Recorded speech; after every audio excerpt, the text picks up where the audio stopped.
Hello everyone, good morning. Welcome you all to my channel. SS ডায়েরিজের একটা নতুন সকালে তোমাদের সকলকে ওয়ার্ম ওয়েলকাম জানাই।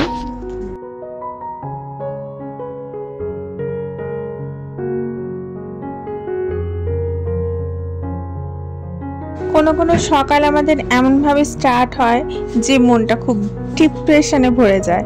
মনে হয় যেন কিছুই ভালো লাগছে না, কিছুই করতে ইচ্ছা করছে না, ইভেন কিছু খেতেও ইচ্ছা করে না। ঠিক সেই সময় আমাদেরকে খুঁজে বার করতে হবে এক্স্যাক্টলি কোন জিনিসটা আমাদেরকে হ্যাপি করে তোলে। যেমন একটা ফেমাস ফিল্মের ডায়লগ আছে যে শপিং করাটা মেয়েদের কাছে হ্যাপিনেস নিয়ে আসে, কিন্তু সেই শপিংটা কোথায় করতে হবে আর কি করতে হবে সেটা জানা খুব দরকার। সেরকমই তোমার লাইফে কোন জিনিসটা হ্যাপিনেস নিয়ে আসবে সেটা তোমাকেই ডিসাইড করতে হবে। সেটা পেন্টিং হোক, সেটা ঘুরতে যাওয়া হোক, সেটা কিছু ভালো রান্না করা হোক, ইভেন সেটা তোমার শপিং করা হোক। যার কাছে যেটা প্রিয়, কারোর কাছে গান গাওয়া, কারোর কাছে আঁকা, কারোর কাছে যেটা প্রিয়, তো সেটা করলে সেটার মধ্যে কিন্তু হ্যাপিনেস খুঁজে পাওয়া যায়। যেমন ধরো আমি একটু সফটওয়্যার ভালোবাসি, সফটওয়্যারের মধ্যে ডুবে থাকতে ভালোবাসি। সেটা আমি প্রফেশনাল ক্ষেত্রে ইউজ করি কি না করি, যখন আমার কিছু ভালো লাগে না তখন আমি একটু এমনি ল্যাপটপ খুলে বসে পড়ি এবং একটু সফটওয়্যারে ঘাটাঘাটি করি। সেটা নিজের স্কিলটাকেও বাড়ানো হয় আর নিজের হ্যাপিনেসটাকেও খুঁজে পাওয়া যায়।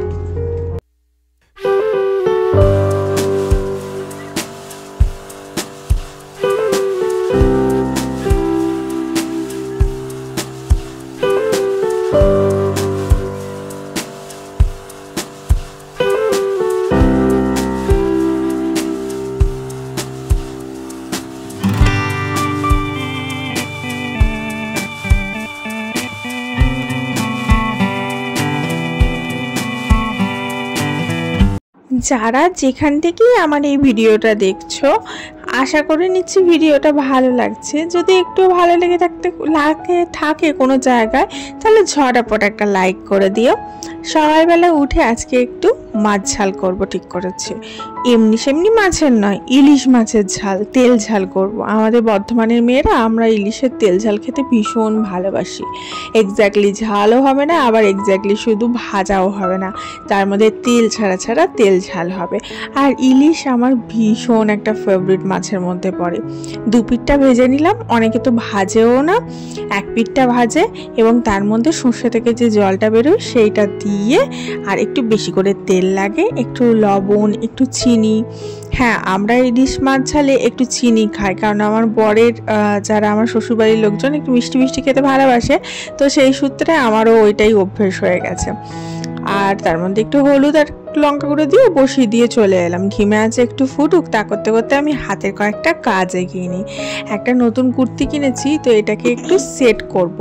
মানে কুর্তিটা না খুব পছন্দ হয়ে গেল, কিন্তু এই পিনটার ওপরে আমি আমার ছোট সাইজের পেলাম না, তো এটা আমাকে বড় সাইজেই নিতে হলো। তো আমাকে অনেকটা খাটাতে হবে, কিন্তু কিছু করার নেই। যেহেতু আমার পিনটা পছন্দ হলো, তো বড় সাইজটাই আমি কিনে নিয়ে চলে এসেছি। ছোট সাইজে এই পিনটা অ্যাভেলেবেল ছিল না বলে। এই পিনটা দেখো একটু অন্যরকম টাইপের পিন, জানি না এই পিনটাকে কি বলে, এখন এই পিনটা খুব উঠেছে। যাই হোক, আমার যে কুর্তি একটা অলরেডি রয়েছে যেটা ভালো ফিটিংস রয়েছে, এরকম একটা কুর্তি বার করেছি, সেই কুর্তিটার সাথে মাপ করে এটাকে ফিটিংস করব।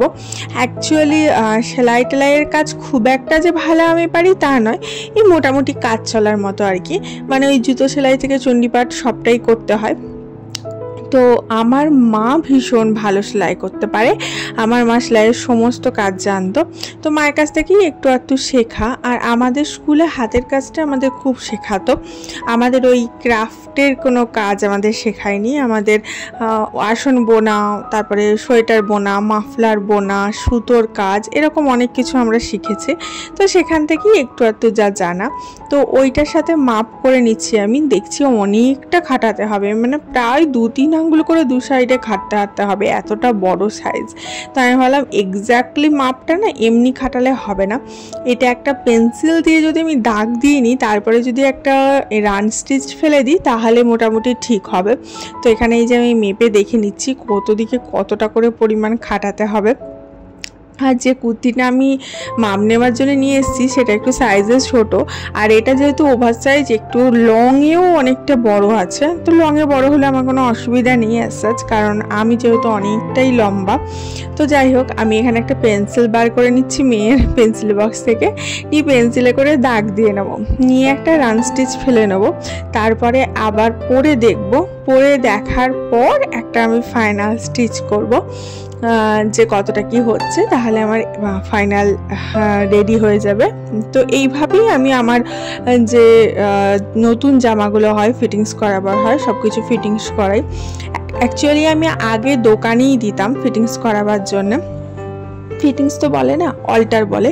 তো অল্টার করাবার জন্য আমি দোকানেই দিতাম। দোকানে দেওয়ার ফলে কি হতো, কখনো দেখতাম একটু ঢলঢলে হচ্ছে বা কখনো দেখতাম একটু বেশি টাইট হয়ে হচ্ছে। ওরা নিজেদের মতো মাপ নিয়ে নিজেদের মতো করে দিত, নিয়ে আবার খুব ঝামেলা হতো, গিয়ে আবার আমাকে ঠিক করাতে হতো।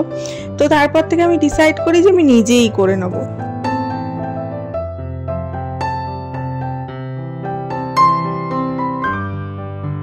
অ্যাকচুয়ালি যতটা কাজ তুমি নিজে করে নিতে পারবে ততটা নিজে করে নেওয়াই ভালো। তার কারণ হচ্ছে নিজে তুমি যতটা যত্ন সহকারে আর যতটা ধৈর্য সহকারে তোমার কাজটা করবে, তুমি যতই টাকা দাও না কেন বাইরের লোক সেটা কখনোই ততটা যত্নশীলভাবে আর ততটা ধৈর্য সহকারে করবে না।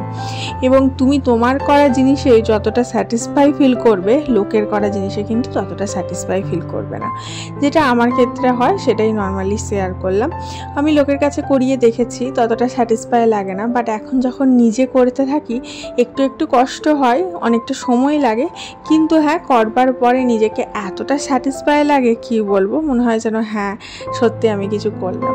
যাই হোক, পেন্সিল দিয়ে দাগ কেটে নিলাম, নিয়ে এখন আমি সেলাই করে দিচ্ছি, মানে রান স্টিচ করছি, তারপরে ফাইনালটা করব। এই রান স্টিচ করার সময় গিট মারি না, যাতে সুতোটা টানলেই হুট করে খুলে যায়, এবং এই সুতোটা আমি পরেও যখন করব তখন আবার ইউজ করতে পারবো।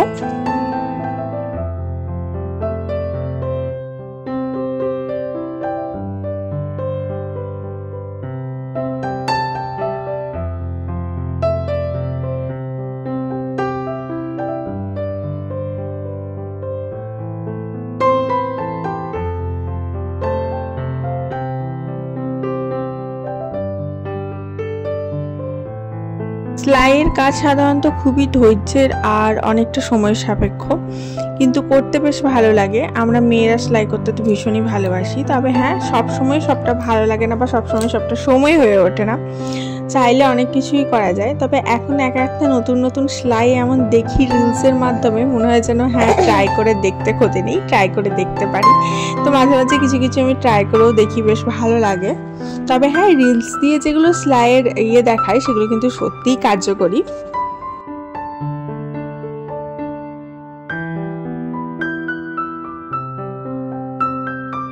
এর মধ্যে কিছুদিন আগে আমি আমার মেয়ের যে ইনারগুলো আছে সেগুলো বড় হয়ে যাওয়ার জন্যে সেটা ছোট করার ট্রিক্স শিখলাম সেলাই দিয়ে। তো সেটা অ্যাপ্লাই করে কিন্তু অনেক উপকৃত হয়েছি।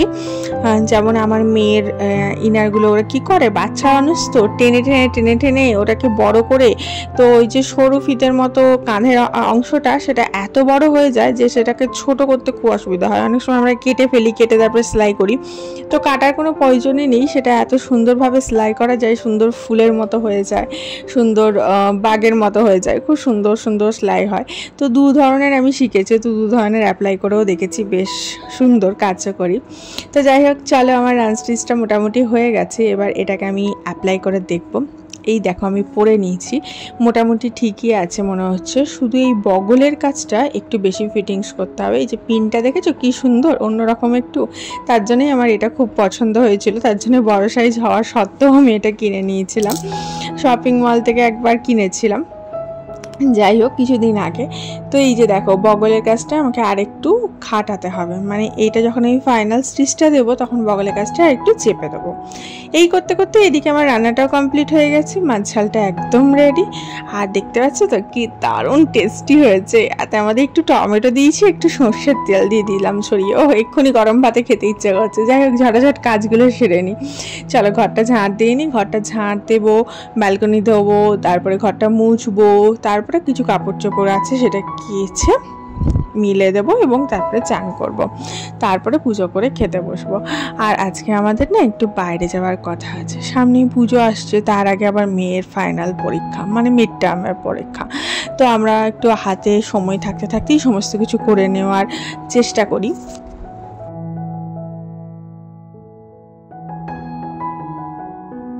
তারপরে মেয়ের এক্সাম শেষ হলে কোথাও না কোথাও ঘুরতে যাওয়ার প্ল্যান থাকে।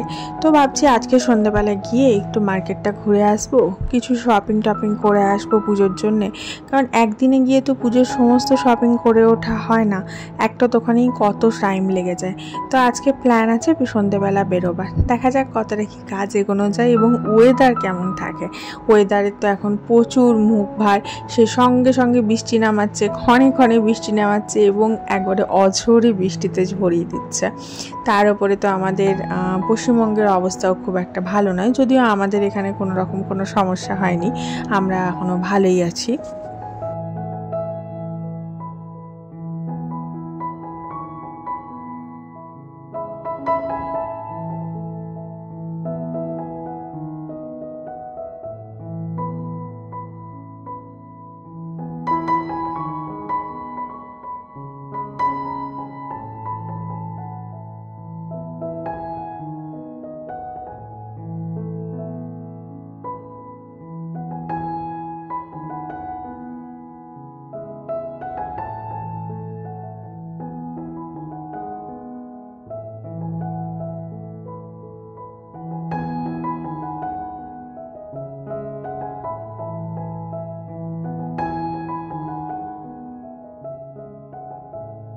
কথা বলতে বলতে মোটামুটি আমার ঝাড় দেওয়াটা কমপ্লিট হয়ে গেল। এরপরে ব্যালকনিতে যাব।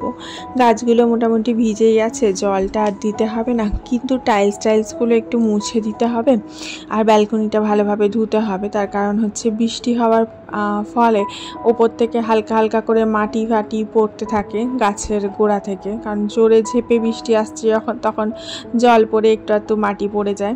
তো টাইলসগুলো মুছে দিয়ে এদিকে জল দিয়ে ব্যালকনিটা ভালোভাবে ধুয়ে দিই, নিয়ে ওয়াইপার দিয়ে সরিয়ে দিই। আর তোমরা যারা ভিডিওটা দেখছো সকলের প্রতি অনুরোধ রইল, ভিডিওটাতে অবশ্যই একটা লাইক করো এবং প্লিজ ভিডিওটা একটু শেয়ার করে দিও বন্ধু বান্ধবের সাথে। এবং যারা এখনও আমার ফ্যামিলির মেম্বার হয়ে ওঠেনি তারা নিচে থাকা রেড কালারের সাবস্ক্রাইব বাটনটা ক্লিক করে আমার ফ্যামিলির ঝটাপট একটা মেম্বারশিপ নিয়ে নাও। আর যারা আমার ফ্যামিলির অ্যাক্টিভ মেম্বার হয়ে রয়েছে এবং যারা সাবস্ক্রাইব করে প্রতিদিন বেশি আমার ভিডিও দেখছো, তাদের প্রতি আমার প্রচুর প্রচুর ভালোবাসা।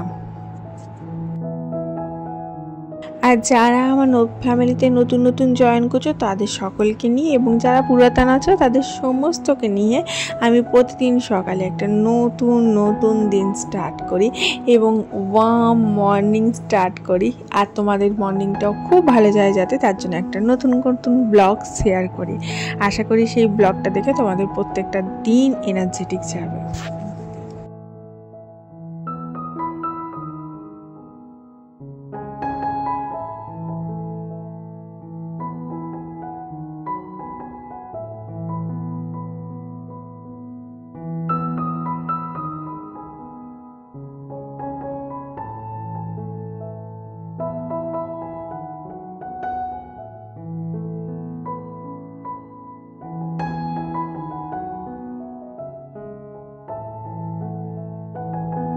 আজকে লাঞ্চে ছিল সাদা ভাত, তার সাথে ছিল আমার ফেভারিট ইলিশের তেল ঝাল টমেটো দিয়ে, উফ কি বলবো।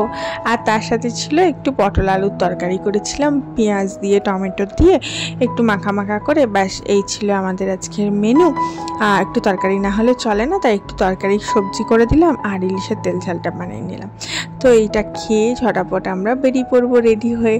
হাজব্যান্ড মশাই আসছে, বললো তোমরা খেয়ে টেয়ে রেডি হয়ে ঝটাপট নিচে চলে এসো।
ফোর হুইলারে করে বেরিয়ে পড়েছি মা মেয়েতে শপিং করতে।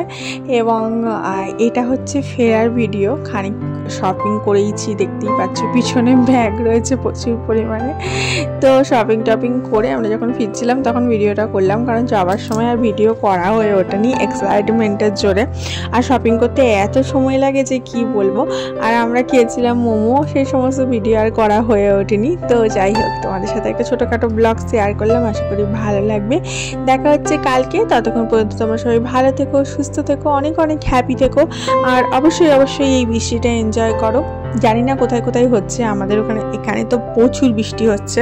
বৃষ্টি বলতে এমন বৃষ্টি যে ভাসিয়ে দিচ্ছে। আর বৃষ্টির মধ্যে গাড়ি চড়ে যাওয়ার কিন্তু মজাটাই আলাদা। যাই হোক, ভালো থেকো সবাই।